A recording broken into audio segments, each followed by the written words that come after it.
Chow! Magluto tayo ng all-time favorite sa mga handaan, fried chicken at Filipino-style spaghetti. Kung may red flag, ito red sauce mga kagali. Tara na, handa na yung mga sangkap natin. Tayo na lang ang hinihintay. Sausage, 4 pieces, sliced. Cheese, 200 grams. Onion, 2 piraso sliced. Chopped garlic, 1 buo. Ang ating protein, ground pork, 500 grams. Tomato sauce, 500 grams. Corn flour, all-purpose flour, parehong 1 cup. Chicken, half kg. Pakuluan na natin tong ating spaghetti at halu-haluin natin to hanggang sa maluto. Okay na tong ating spaghetti mga kagali, no? Mainit to, tatakpan natin to. Bakit? Para maluto sa sarili niyang init. Yan yung tinatawag na carry over cooking para al dente rin ang kalabasan ng ating pasta. Set aside natin to. Ngayon lutuin na natin ang ating tomato sauce para sa spaghetti. Itong harina natin, no, mga kagali, may salt, pepper na to, chicken powder. Gawin na natin to. Lagay natin tong manok at itong ating itlog. Haluin natin tong maigi, no, para maganda yung pagkakagawa ng ating mixture. Alright, ngayon tuloy natin ang ating paghalo dito sa manok natin, no? Maganda to, no? Para crispy yung kalabasan ng ating balat ng manok. Okay?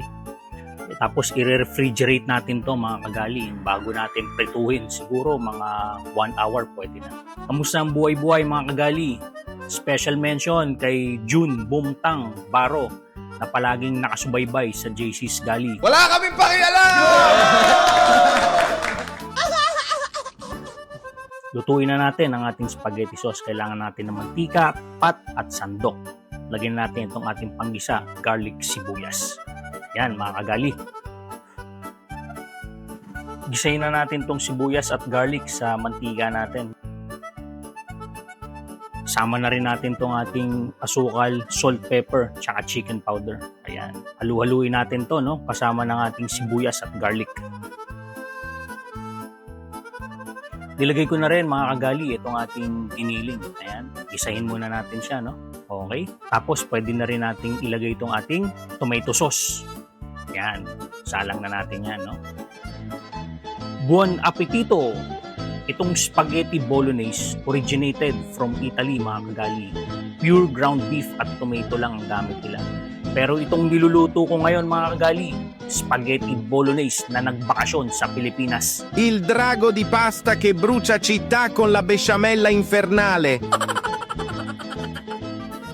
Lagyan na rin natin ng 3 cups water ang ating sauce para mapakuluan na natin. Lagay na rin natin tong cheese, pampadagdag lasa sa ating tomato sauce. Kumukulo na tong ating tomato sauce. Ngayon, sisimmer na natin to ng mga 40 minutes para maganda yung result ng ating sauce, no? Ma-reduce. Bella ciao, bella ciao, bella ciao, ciao, ciao.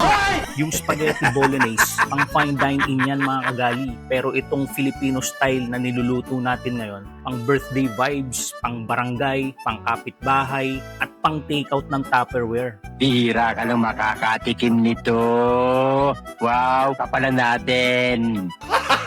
Gago! Ito naman yung ating manok na galing sa ref kanina mga kagali, no? Iprituhin na natin ngayon to.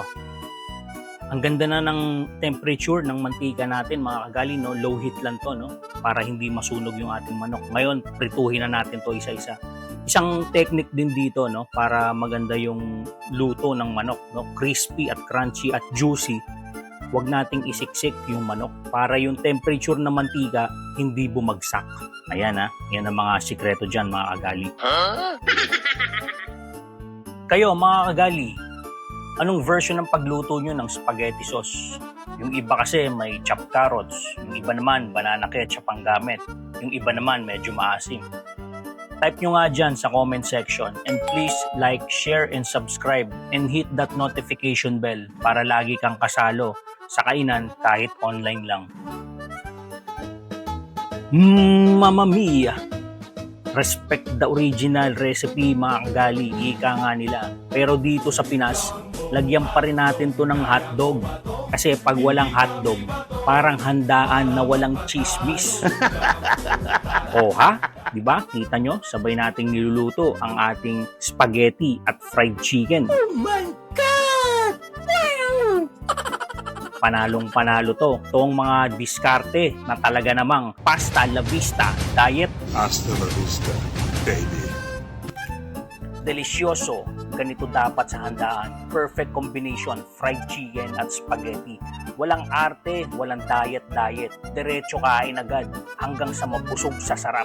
Finito ala musika.